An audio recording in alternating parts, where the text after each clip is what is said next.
तो जो आपने पढ़ा है उससे आगे देखिए करंट के जो क्वेश्चन है उसमें सबसे पहला फैक्ट है पंचकुला हरियाणा में आयोजित 26वीं all India forest sports meet कौन सी खेल है? All India forest sports meet 5 event में पदक प्राप्त करने वाले पहले एथलेटिक बने हैं। अब वो है महेंद्र शर्मा। कौन है? महेंद्र शर्मा है। तो आयोजन कहाँ हुआ था? पंचकुला। पंचकुला कहाँ पड़ता है? हरियाणा में पड़ता है। अब पंचकुला और चंडीगढ़ दोनों पास पास हैं। चंडीगढ़ हरियाणा और पंजाब की राजधानी है वर्तमान में, और अलग से केंद्र शासित प्रदेश भी है। ऐसा पूछे कि कितने ऐसे हाई कोर्ट हैं जो 2 या 2 से अधिक राज्य या केंद्र शासित प्रदेश इसमें शामिल हैं, तो उनमें भी चंडीगढ़ शामिल है। तो उनमें हाई कोर्ट की बात करें तो एक तो श्रीनगर हाई कोर्ट है। कौन सा है? श्रीनगर। एक चंडीगढ़ हो गया। इसके अलावा नीचे चलें तो एक महाराष्ट्र में मुंबई, उसके नीचे केरल का तिरुवनंतपुरम है, और उसके बाद में इधर तमिलनाडु का चेन्नई है, और इधर कोलकाता है, और इधर है गुवाहाटी। 7 हाई कोर्ट ऐसे हैं जिनका संबंध 2 या 2 से अधिक राज्यों से है। तो ये पंचकुला जो है हरियाणा में पड़ता है, और चंडीगढ़ के पास में ये नगर स्थित है। यहाँ पे 26वीं all India forest sports meet हुई थी। कौन सी हुई थी? 26वीं all India forest sports meet. और ये 5 इवेंट में पदक किसने जीता है? महेंद्र शर्मा ने जीता है। और जयपुर के महेंद्र शर्मा ने 5 इवेंट में भाग लेते हुए सभी पदक में प्राप्त करके और इतिहास रचा है। तो ये 55 वर्षीय महेंद्र DCF IFS ने प्रतियोगिता में 2 स्वर्ण, 1 रजत और 2 कांस्य जीते हैं। तो महेंद्र शर्मा ने टोटल कितने पदक जीते हैं? तो इसमें 5 पदक जीते हैं। इसमें से स्वर्ण कितने हैं? 2, और रजत कितने हैं? 1, और कांस्य हैं 2। अगला क्वेश्चन देखिए नेक्स्ट।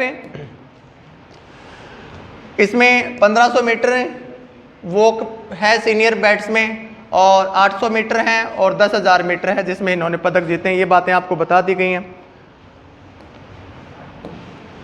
अगला क्वेश्चन है अंतर्राष्ट्रीय महिला दिवस को लेकर के कि अंतर्राष्ट्रीय महिला दिवस 8 मार्च से आयोजित महिला सप्ताह के दौरान प्रदेश के किस जिला कलेक्टर को बेटी बचाओ बेटी पढ़ाओ योजना में पहला स्थान प्राप्त किया है जिसने? तो सबसे पहली बात यह आती है कि अंतर्राष्ट्रीय महिला दिवस मनाया कब जाता है?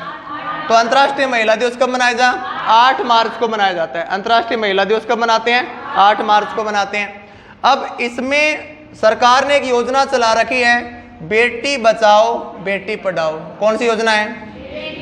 ये योजना शुरू हुई थी 22 जनवरी 2015 से। कहाँ से? हरियाणा से शुरू की गई थी, क्योंकि सबसे कम लिंगानुपात वाला राज्य कौन सा है? हरियाणा है। भारत में सबसे कम लिंगानुपात वाला राज्य कौन सा है? हरियाणा है। तो ये पुरस्कार जो हनुमानगढ़ का जिला कलेक्टर है रुक्मणी रियार, किसको दिया गया है? रुक्मणी रियार को दिया गया है। बेटी बचाओ बेटी पढ़ाओ में पहला स्थान प्राप्त करने के उपलक्ष्य में रुक्मणी रियार जिला कलेक्टर जो है हनुमानगढ़ के राजस्थान में, उन्हें पुरस्कार दिया गया। अगला इस श्रेणी का जो पुरस्कार है इसमें यह आता है कि इंदिरा महिला शक्ति निधि योजना। इसी अंतर्राष्ट्रीय महिला दिवस पे एक और पुरस्कार दिया अभी हाल ही में। वो किस क्षेत्र का है?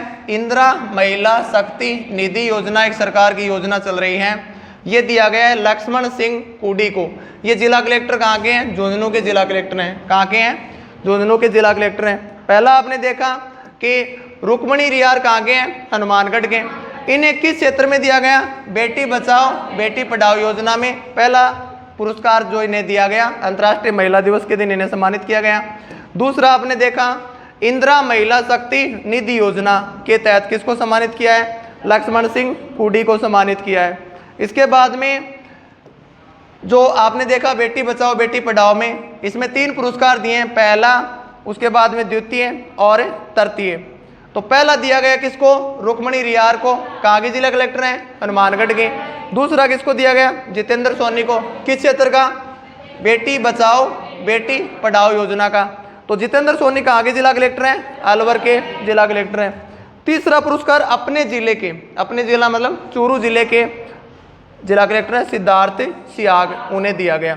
तो बेटी बचाओ बेटी पढ़ाओ योजना को लेकर के 8 मार्च महिला दिवस के दिन, अंतर्राष्ट्रीय महिला दिवस के दिन राजस्थान में 3 टॉप जिले रहे हैं, उनमें एक हनुमानगढ़ है, दूसरा अलवर है और तीसरा चूरू है। तो ये पुरस्कार हनुमानगढ़ के जिला कलेक्टर रुक्मणी रियार और अलवर के जिला कलेक्टर जितेंद्र सोनी और चूरू के जिला कलेक्टर सिद्धार्थ सियाग को दिया गया है। इसके बाद में अगला क्वेश्चन देखिए, इंदिरा महिला शक्ति विशिष्ट सम्मान, इस क्षेत्र में यह पुरस्कार दिया गया है सुनीता गुप्ता को, जो जिला कलेक्टर कहाँ की हैं, दौसा की हैं। ये जो आप पढ़ रहे हैं कि 8 मार्च अंतर्राष्ट्रीय महिला दिवस को अलग अलग जिला कलेक्टरों को सम्मानित किया गया अलग अलग योजनाओं के लिए, क्योंकि प्रशासन का सर्वोच्च जो मुखिया होता है चूरू में, जिले में वो कौन होता है, जिला कलेक्टर होता है। पूरा प्रशासन जो है जिला कलेक्टर के नियंत्रण में होता है। अब जैसे प्रशासनिक इकाई को अपन बांटें तो सर्वोच्च राजनीतिक मुखिया हो गया राजस्थान में हो गया मुख्यमंत्री, राज्य में कौन हो गया, मुख्यमंत्री हो गया। मुख्यमंत्री के नीचे होता है मुख्य सचिव, मुख्यमंत्री के नीचे कौन होता है, जैसे पहले ऊपर हो गया सीएम के बाद में कौन आएगा, मुख्य सचिव आएगा। प्रशासनिक नियंत्रण के एंगल से देखें अपन इसको। अब मुख्य सचिव के नियंत्रण में आएगा नीचे संभागीय आयुक्त, कौन आएगा, संभागीय आयुक्त। और संभागीय आयुक्त के नीचे होता है जिला कलेक्टर, कौन होता है, जिला कलेक्टर। और इसके नीचे होते हैं उपखंड के मुखिया, जो एसडीएम आप बोलते हैं, उपखंड अधिकारी एसडीएम। तो अलग अलग जिला कलेक्टरों को सम्मानित किया गया है अलग अलग योजनाओं के लिए। तो आपने देखा कि बेटी बचाओ बेटी पढ़ाओ योजना में कितने जिला कलेक्टरों को सम्मानित किया, 3 को, 3 जिलों को पहला, दूसरा और तृतीय स्थान दिया गया। इंदिरा महिला शक्ति विशिष्ट सम्मान योजना है, इसमें किसको सम्मानित किया गया है, सुनीता गुप्ता को। और 25 से 27 मार्च 2023 को राजस्थान साहित्य उत्सव, कौन सा उत्सव, राजस्थान साहित्य उत्सव का आयोजन किया गया, कहाँ पे, जोधपुर में। नेक्स्ट जोधपुर में 25 से 27 मार्च 2023 को साहित्य कुंभ राजस्थान साहित्य उत्सव का आयोजन किया गया है, जहाँ साहित्य के विभिन्न सत्र के आयोजन किए गए हैं। तो ऐसा पूछे कि राजस्थान साहित्य उत्सव का आयोजन कहाँ हुआ है, जोधपुर में हुआ है। कहाँ हुआ है, जोधपुर में हुआ है। मारवाड़ क्षेत्र का जिला है, महत्वपूर्ण। इसका शुभारंभ किया गया कला एवं संस्कृति मंत्री बीडी कल्ला। राजस्थान के कला और संस्कृति मंत्री कौन है, बीडी कल्ला है। राजस्थान के कला और संस्कृति मंत्री कौन है, बीडी कल्ला। उनके द्वारा ये शुभारंभ किया गया। अभी बीडी कल्ला जो है वो शिक्षा मंत्री भी हैं, क्या है, शिक्षा मंत्री भी वर्तमान में, शिक्षा मंत्रालय भी इनको दे रखा है। यहाँ पे 7 मनीषी विद्वानों, मतलब 7 विद्वानों को, साहित्यकारों को सम्मानित किया गया है। वो अलग अलग हैं। अखिल भारतीय माघ पुरस्कार प्रमोद कुमार शर्मा को। अब पूछा जाए कि अखिल भारतीय माघ पुरस्कार किस क्षेत्र में दिया जाता है, तो साहित्य के क्षेत्र में। किस क्षेत्र में, साहित्य के क्षेत्र में। क्वेश्चन आया कि भारत में साहित्य के क्षेत्र में दिया जाने वाला सर्वोच्च पुरस्कार कौन सा है भारत में, तो भारत में साहित्य के क्षेत्र में दिया जाने वाला सर्वोच्च पुरस्कार है ज्ञानपीठ पुरस्कार। कौन सा है, ज्ञानपीठ पुरस्कार है।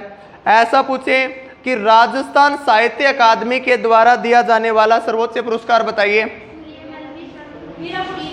मीरा पुरस्कार है। कौन सा है, मीरा पुरस्कार है, जो आपने पढ़ लिया था।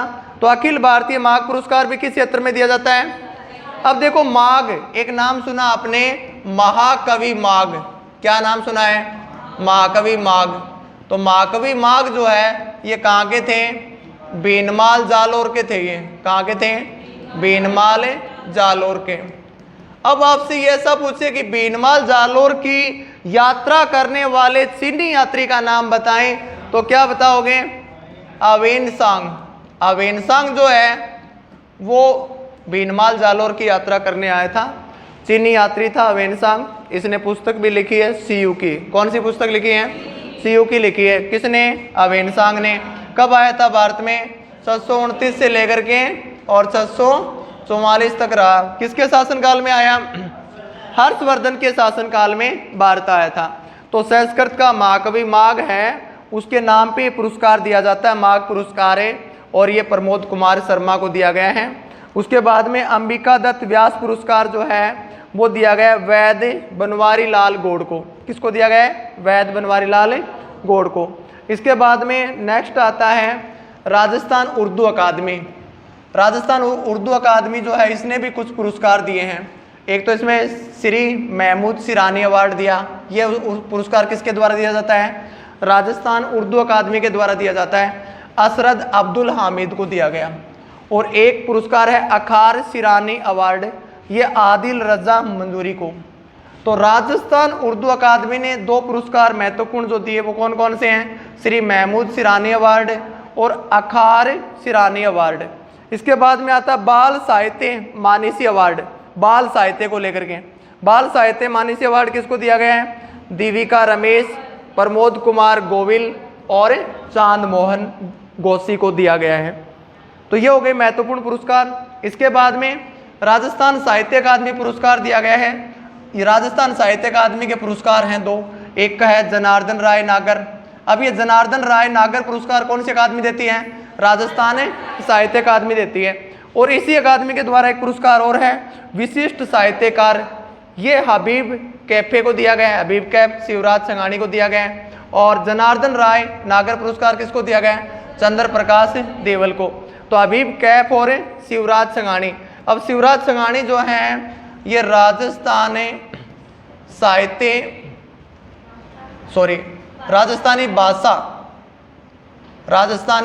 भाषा साहित्य संस्कृति अकादमी के अध्यक्ष हैं, संस्कृति अकादमी के अध्यक्ष। राजस्थान साहित्य अकादमी के अध्यक्ष कौन है? राजस्थान साहित्य अकादमी, राजस्थान साहित्य अकादमी का अध्यक्ष बताइए?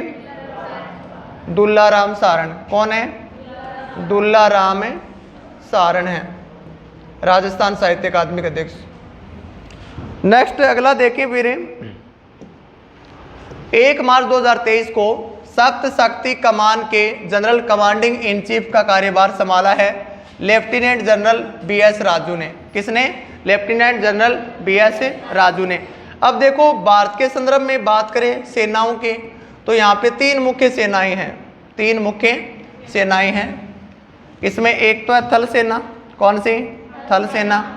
एक है नौसेना, नौसेना नेवी, और एक है वायुसेना एयरफोर्स, वायुसेना। इनका दिवस पूछते हैं आपके लेवल की परीक्षाओं में। थल सेना दिवस मनाया जाता है 15 जनवरी को। कब मनाया जाता है? 15 जनवरी को। थल सेना का जो मुखिया होता है वो कहलाता है जनरल। थल सेना का मुखिया क्या कहलाता है? नौसेना दिवस मनाया जाता है 4 दिसंबर को। कब मनाया जाता है? 4 दिसंबर को मनाया जाता है। नौसेना का जो मुखिया होता है उसको बोलते हैं एडमिरल। क्या बोलते हैं? एडमिरल बोलते हैं इसको। और वायुसेना का जो दिवस मनाया जाता है वो मनाया जाता है 8 अक्टूबर। कब मनाते हैं? वायुसेना दिवस है 8 अक्टूबर। अब वायुसेना का सर्वोच्च जो मुख्य अधिकारी होता है उसको बोलते हैं एयर चीफ मार्शल। क्या बोलते हैं? Air chief marshal. तो तीनों सेनाओं का सर्वोच्च सेनापति राष्ट्रपति होता है और तीनों सेनाओं का राजनीतिक प्रमुख होता है प्रधानमंत्री। तीनों सेनाओं का राजनीतिक प्रमुख कौन होता है? प्रधानमंत्री होता है। और तीनों सेनाओं का सर्वोच्च सेनापति कौन होता है? राष्ट्रपति होता है। और थल सेना अध्यक्ष, नौसेना अध्यक्ष और वायुसेना अध्यक्ष जो हैं इनके जो मुखिया होते हैं इनकी नियुक्ति भी कौन करता है? राष्ट्रपति करता है। तीनों सेनाओं को मिला करके एक अलग से संगठन बनाया गया है जिसका नाम रखा गया है CDS। क्या नाम रखा गया है? CDS। अभी CDS जो है वर्तमान में उनका नाम है अनिल चौहान। क्या नाम है? अनिल चौहान वर्तमान में भारत के CDS हैं। ये दूसरे CDS हैं। पहला CDS कौन बना था? विपिन रावत, जिसका हेलीकॉप्टर दुर्घटना में क्या हो गई थी? मृत्यु हो गई थी। तो CDS पद बनने के बाद में इस पद पे मात्र 2 लोग आए हैं। पहला आया था कौन है? विपिन रावत, जिनकी हेलीकॉप्टर दुर्घटना में मृत्यु हो गई। और दूसरा CDS कौन बना है? अनिल चौहान बना है। इसके बाद में बताओ अभी वर्तमान में थल सेना अध्यक्ष कौन है? तो थल सेना अध्यक्ष है मनोज पांडे। कौन है? थल सेना अध्यक्ष कौन है? मनोज पांडे। नौसेना अध्यक्ष कौन है? नौसेना अध्यक्ष का नाम बताइए। नौसेना अध्यक्ष बता रहे? देवेंद्र, कितनी बार पढ़ा दिया? R हरि कुमार। कौन है? R हरि कुमार। वायुसेना अध्यक्ष है RV चौधरी, यही तो है, RV चौधरी। तो ध्यान रखना, थल सेना अध्यक्ष जो थल सेना दिवस कब मनाते हैं? 15 जनवरी को नौसेना दिवस है। अब देखो यहाँ कंफ्यूजन आएगा, तो नौसेना को क्या बोलते हैं? नेवी भी बोलते हैं। क्या बोलते हैं? नेवी बोलते हैं इसको। तो नेवी में कितने अल्फाबेट आते हैं? 1 2 3 4, 4 अल्फाबेट आते हैं। तो आपको दिवस हो गए 4 तारीख, महीनों कौन सा है? दिसंबर। और वायुसेना एयरफोर्स बोले जाए, क्या बोले जाए? एयरफोर्स। तो एयरफोर्स का अल्फाबेट काउंट करोगा तो 8 बनेगा। कितना बनेगा? 8। तो एयरफोर्स दिवस कब दोगे? 8 अक्टूबर ने। नौसेना दिवस कब दोगे? 4 दिसंबर हो गया। इसके बाद में देखिए कुछ महत्वपूर्ण चर्चित स्थान है। 21-22 मार्च 2023 को राजस्थान इंटरनेशनल एक्सपो का आयोजन किया गया है। कहाँ पे? जोधपुर में। राजस्थान इंटरनेशनल एक्सपो का आयोजन कहाँ किया गया है? जोधपुर में किया गया है। देश की आर्थिक विकास दर में राजस्थान कौन से स्थान पे है? दूसरे स्थान पे है। आर्थिक विकास दर में राजस्थान का स्थान कौन सा है? दूसरा है। इसके बाद में अगला आता है, राजस्थान इंटरनेशनल एक्सपो में 20 निर्यातकों को राजस्थान निर्मात पुरस्कार 2021 प्रदान किए गए हैं। कहाँ पे? जोधपुर में। यहाँ पे 20 ऐसे निर्यातक हैं जो फैक्ट्री निर्माता हैं, जिनको यहाँ पे क्या किया गया है? सम्मानित किया गया है। 71वीं अखिल भारतीय पुलिस एथलेटिक्स प्रतियोगिता जो हुई है लखनऊ में, उसमें राजस्थान पुलिस ने कुल कितने अवार्ड जीते हैं? 21 अवार्ड जीते हैं। और ये आयोजन कहाँ पे हुआ? 71वीं अखिल भारतीय पुलिस एथलेटिक्स का आयोजन हुआ है लखनऊ में। लखनऊ जो है वो वर्तमान में उत्तर प्रदेश की राजधानी है। किसकी राजधानी है? और गोमती नदी के किनारे है। किसके किनारे है? उत्तर प्रदेश जनसंख्या में पहला स्थान रखता है, और उत्तर प्रदेश में लोकसभा की सीट सबसे अधिक है, 80 सीट है। उत्तर प्रदेश में राज्यसभा की सीट जो हैं वो हैं 31। उत्तर प्रदेश में विधानसभा की सीट हैं 403। तो सबसे अधिक विधानसभा सीट कहाँ पे हैं? उत्तर प्रदेश में है। कितनी? 403। सबसे ज़्यादा राज्यसभा की सीट भी कहाँ पे हैं? उत्तर प्रदेश में है। कितनी है? 31। और सबसे अधिक लोकसभा सीट भी कहाँ पे है? उत्तर प्रदेश में है। और लखनऊ किस नदी किनारे बसा है? गोमती नदी किनारे बसा है। उत्तर प्रदेश के वर्तमान में जो मुख्यमंत्री हैं उनका नाम क्या है? योगी आदित्यनाथ। क्या नाम है? योगी आदित्यनाथ हैं। और ये किस पार्टी से हैं? बीजेपी से हैं। किस पार्टी से हैं? बीजेपी के राष्ट्रीय अध्यक्ष कौन है? JP नड्डा। बीजेपी के राष्ट्रीय अध्यक्ष कौन है? JP नड्डा है। और राजस्थान में बीजेपी का अध्यक्ष अभी नया बना दिया, किसको? CP जोशी को। किसका स्थान लिया इन्होंने? सतीश पूनिया का। तो सतीश पूनिया के स्थान पे राजस्थान में नए बीजेपी अध्यक्ष बने हैं CP जोशी। तो राजस्थान पुलिस ने लखनऊ में आयोजित 71वीं अखिल भारतीय पुलिस एथलेटिक्स में कुल पदक जीते हैं, ये हो गया 21 पदक जीते हैं, जिनमें 7 गोल्ड मेडल हैं, 8 रजत हैं और 6 कांस्य हैं। साइकिलिंग पुरुष वर्ग विजेता जो, और खो खो में महिला वर्ग जो उप विजेता रही है खो खो में, ये इतना ज़्यादा आपका डीपली पूछेंगे नहीं।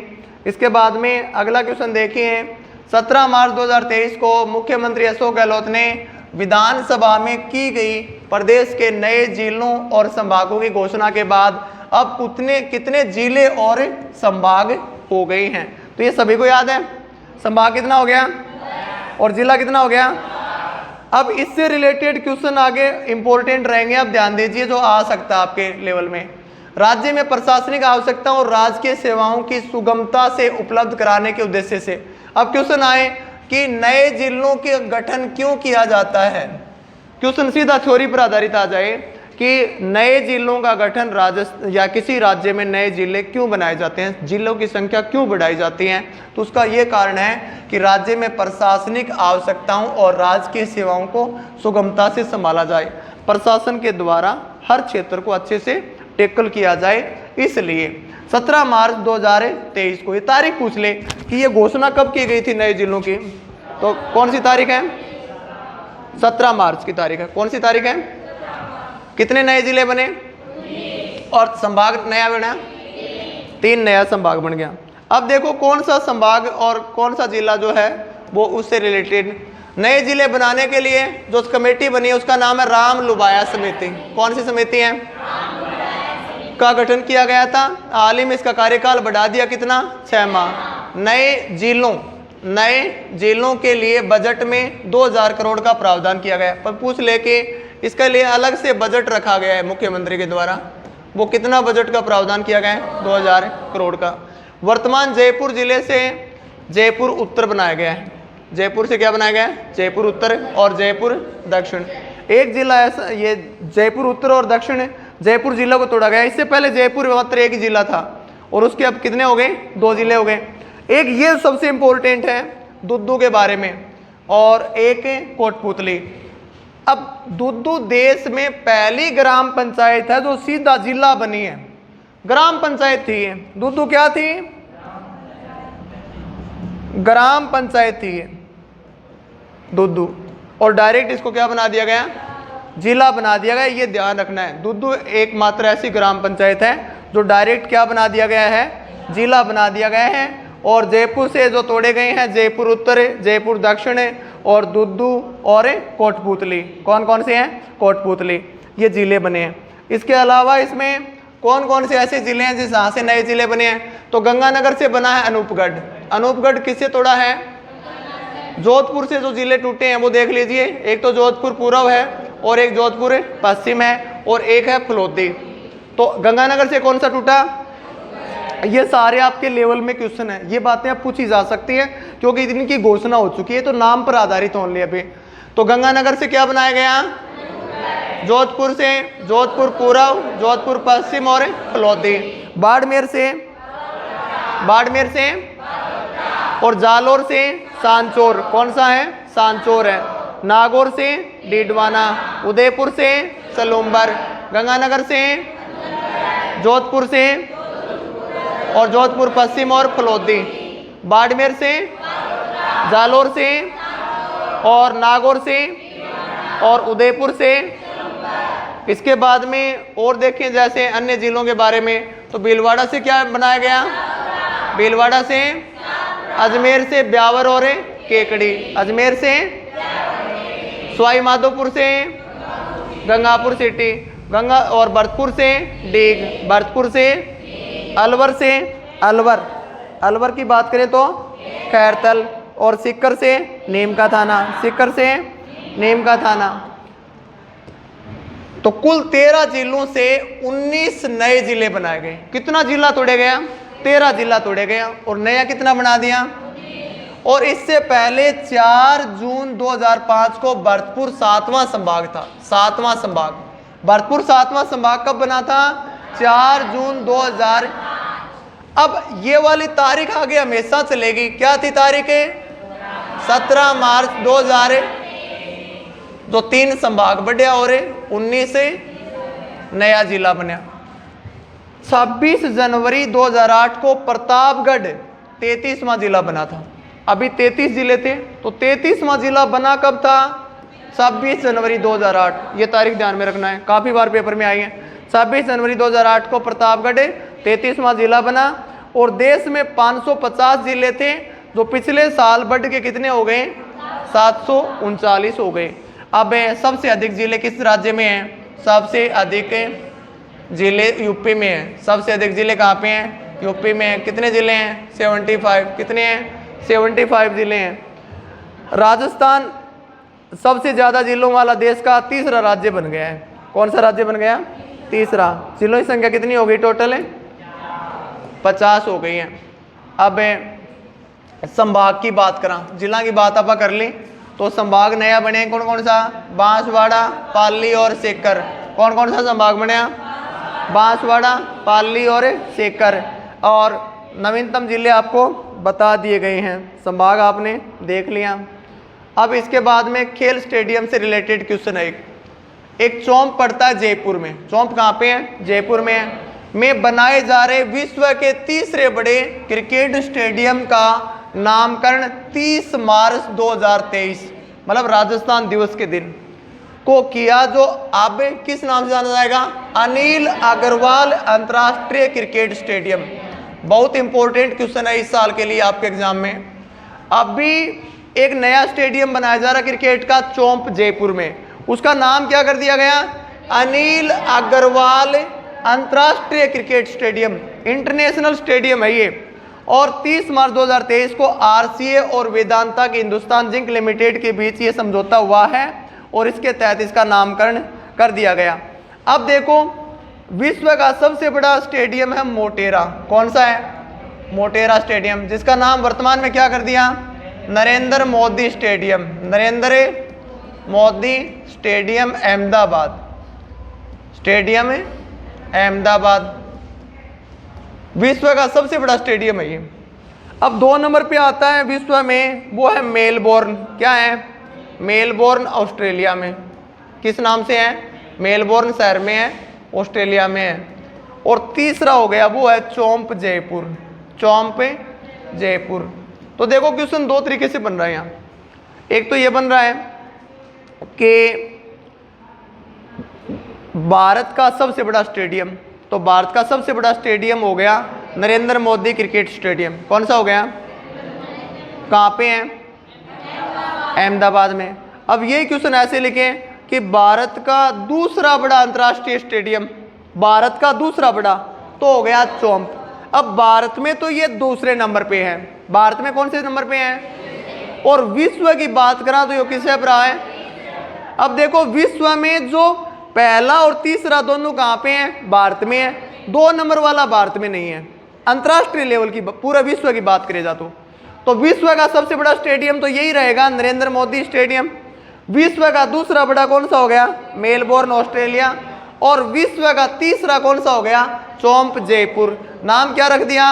अनिल अग्रवाल अंतर्राष्ट्रीय क्रिकेट स्टेडियम, अनिल अग्रवाल अंतर्राष्ट्रीय क्रिकेट स्टेडियम। अब इसके अंतर्गत वेदांता समूह आरसीए को पहले फेज में निर्माण के लिए 300 करोड़ रुपए देगा और इसके अतिरिक्त 100 करोड़ आरसीए खुद वहन करेगा, जो इसमें खर्चा आएगा। तो क्रिकेट स्टेडियम के बारे में बातें याद हो गई।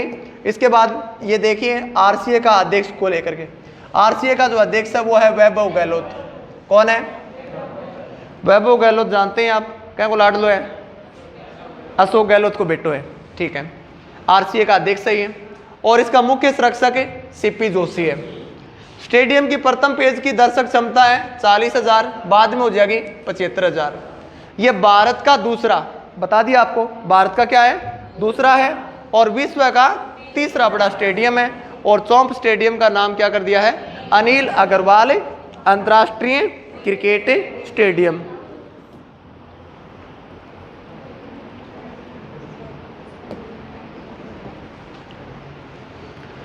अगला देखें, अंतर्राष्ट्रीय क्रिकेट स्टेडियम हरियाणा के महेंद्रगढ़ में आयोजित, सीधा क्वेश्चन यहां से है ये, सॉरी, हरियाणा के महेंद्रगढ़ में आयोजित 69वीं सीनियर राष्ट्रीय कबड्डी प्रतियोगिता महिला वर्ग की राजस्थान टीम ने जीता है। और राजस्थान टीम ने कौन सा पदक जीता है? कांस्य पदक जीता है। हरियाणा के महेंद्रगढ़ में आयोजित 69वीं सीनियर राष्ट्रीय कबड्डी प्रतियोगिता में राजस्थान ने कौन सा पदक जीता? कांस्य पदक जीता है। सेमीफाइनल मुकाबले में राजस्थान महिला कबड्डी टीम किससे हार गई है? हरियाणा से 1 अंक से हार गई। 10 मार्च 2023 को आर्गन डोनेशन को बढ़ावा देने हेतु राज्य को किस प्रतिष्ठित स्कोच अवार्ड मिला है? तो राजस्थान को। किस राज्य को मिला है? राजस्थान को स्कोच अवार्ड मिला है। तो ऑर्गन डोनेशन को बढ़ावा देने के लिए प्रदेश में विभिन्न कार्यक्रम आयोजित किए जाते हैं और लोगों को जागरूक किया जाता है। इस उपलब्धि के लिए राजस्थान टीम को प्रतिष्ठित स्कोच अवार्ड से क्या किया गया है? सम्मानित किया गया है। प्रदेश का पहला अंगदाता स्मारक सेंट्रल पार्क कहाँ स्थापित हो रहा है? जयपुर में बनाया गया है। 27 से 30 मार्च 2023 को 45वीं जूनियर बालक राष्ट्रीय बॉल टूर्नामेंट का आयोजन किया गया। कहाँ पे? बांसवाड़ा में किया गया है। ये खेल के रिलेटेड क्वेश्चन हो गया है। इसके बाद में देखें आगे, राजस्थान में वर्ष 2002 के बाद राष्ट्रीय जूनियर हैंडबॉल टूर्नामेंट का आयोजन 21 वर्ष बाद किया गया है। सूचना का अधिकार से रिलेटेड क्वेश्चन है एक, सूचना का अधिकार आरटीआई को प्रभावी क्रियान्वयन के लिए इसकी बेंच कहाँ स्थापित की जाएगी? तो जोधपुर में। अब देखो आरटीआई की जो मुख्य बैंक है, मुख्य शाखा है, मुख्य शाखा पूछे जाता है, तो मुख्य शाखा की स्थापित है जयपुर में। आरटीआई की फुल फॉर्म है right to education, right to information, right to information, सूचना का अधिकार। और ये लागू हुआ था अपने देश में 12 अक्टूबर 2005 को।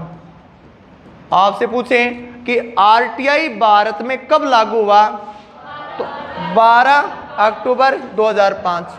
और इसके लिए एक आंदोलन चला था भारत में, आंदोलन सूचना का अधिकार चलाने के लिए, इसको लागू करने के लिए आंदोलन चलाया। उसमें महत्वपूर्ण भूमिका किसकी रही है, अरुणा राय की रही है। किसकी रही है, अरुणा राय की, ये ध्यान रखना है। मुख्यमंत्री ने जोधपुर में आरटीआई बेंच स्थापना के प्रस्ताव में अनुमोदन कर दिया। बेंच के लिए सूचना आयुक्त सहित 12 नवीनतम पदों की स्वीकृति दे दी। जयपुर में आरटीआई की मुख्य बेंच है, मुख्य शाखा कड़ा है जयपुर में। और आरटीआई कब लागू हुआ था भारत में, 12 अक्टूबर 2005 में ये लागू हुआ। और इसके लिए आंदोलन किसने चलाया था, अरुणा राय ने। किसने, अरुणा राय ने।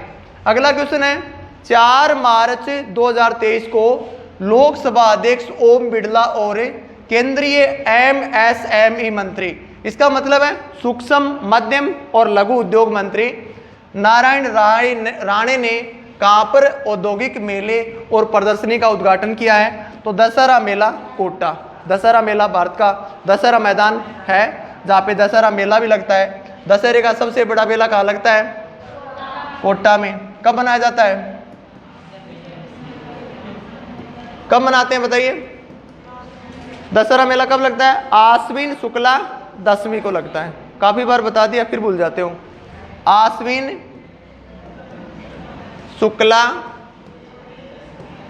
दशमी। दशहरा कब मनाते हैं बताओ,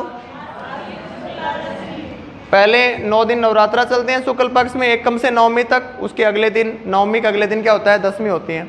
तो कोटा के दशहरा मैदान में 3 दिवसीय औद्योगिक मेले और प्रदर्शनी का आयोजन किया गया, जिसका मुख्य उद्घाटन लोकसभा अध्यक्ष और ओम बिरला ने किया है। और भारत के सूक्ष्म लघु और मध्यम उद्योग मंत्री हैं नारायण राणे, इन्होंने मिलकर किया है।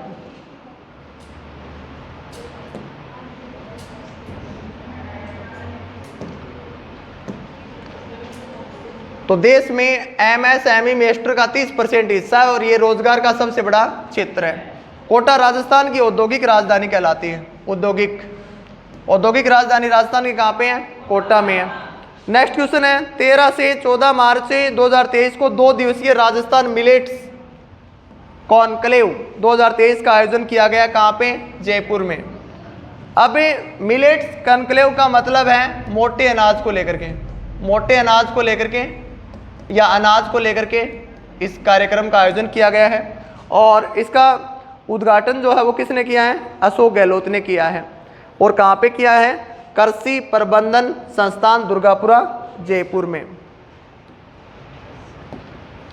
अब बाजरा उत्पादन में राजस्थान का स्थान कौन सा है, बाजरा किसकी फसल है, खरीफ की या रबी की, खरीफ की फसल है। भारत में बाजरा के क्षेत्रफल में राजस्थान का 57% एवं उत्पादन में 42% हिस्सेदारी है। मोटे अनाज में बाजरा आता है, ज्वार आता है, रागी आता है, कोटो, कुटकी और माथा जैसे पोषक अनाज शामिल है। तो बाजरा पोषक के लिए बहुत उपयोगी बताया गया है और महिलाओं के लिए और भी ज़्यादा उपयोगी बताया है। कार्यक्रम के दौरान मुख्यमंत्री ने राज किसान सुविधा ऐप, एक ऐप लॉन्च किया है। कौन सा ऐप है, राज किसान सुविधा ऐप। अब जितनी बातें पढ़ी हैं एक बार उतना लिख लो आप।